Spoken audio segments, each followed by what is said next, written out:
Okay, the last little bit in this section are simply ways to rewrite the angle sum identities to get you some new identities. So what we're talking about are the product to sum and sum to product identities.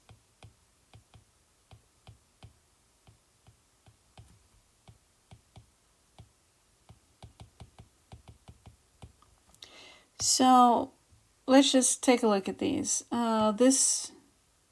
These are the two sets of identities. So the top one there, give me a sec here. The top one here is the product to sum identity, and the bottom set here is the sum to product identity. What I want you to realize is that these are really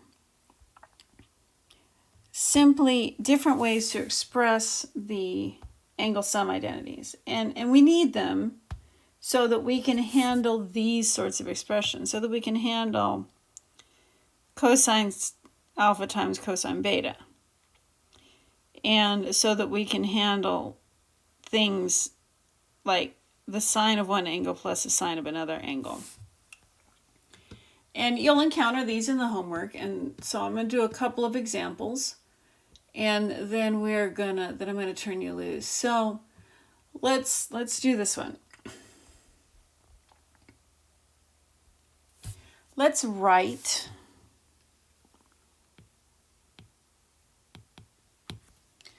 the sine of 2t times the sine of 4t as a sum or difference.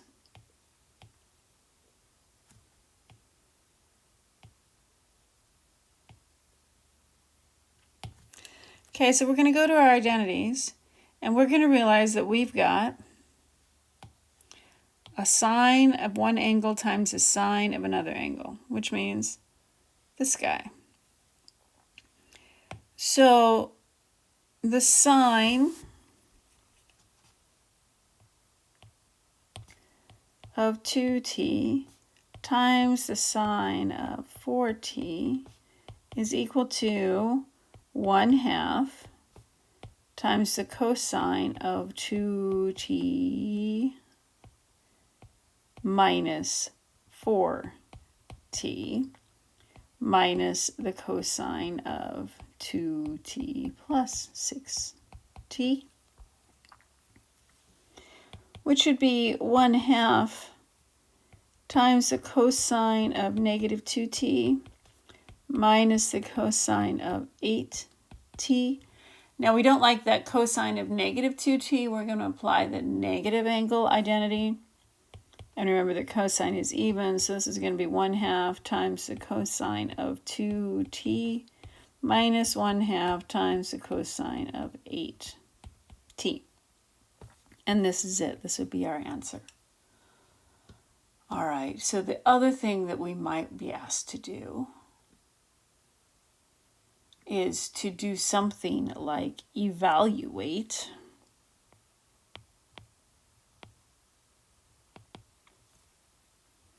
the cosine of 15 degrees minus the cosine of 75 degrees.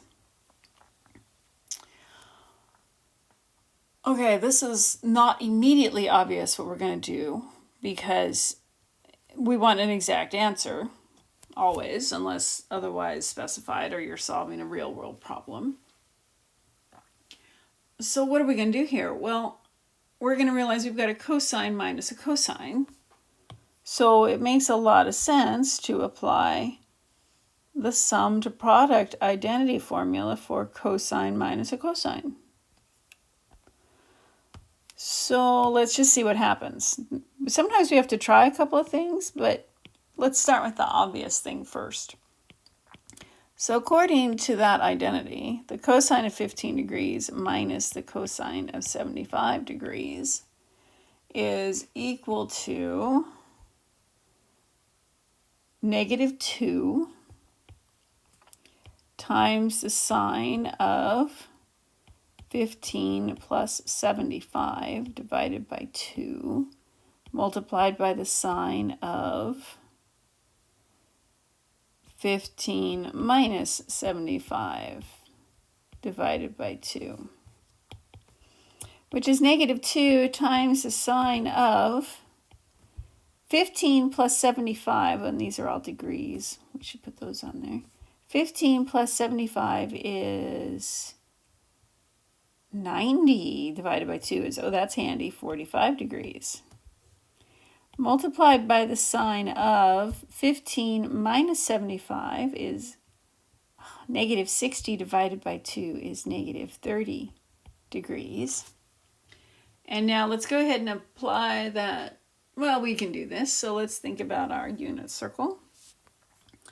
Negative 30